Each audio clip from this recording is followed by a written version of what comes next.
guys આજે design શરૂઆત આપણા ઘરેથી આજે અમે જવાના મેળામાં મેળો હે ને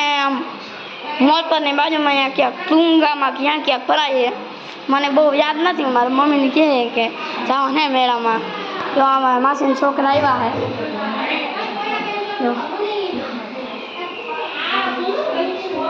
છે આમાં બી ને તો વિડીયો જોઈ હશે આ મારી જ બી ને અને હગી બી નથી મારા હગા કાકાની છોકરી હમણાં થોડીક વારમાં મેળામાં જશું આ મારા હગા કાકાની છોકરી જો નામે જોઈ શકો છો હેલો ગાઈસ હું બીજું કંઈ કહેવા નથી ચાહતો પણ તમે લાઈક અને સબસ્ક્રાઈબ કરજો તમે આવો નવો સપોર્ટ દીધા રાખજો તેના માટે તમારો ખૂબ ખૂબ આભાર તાતા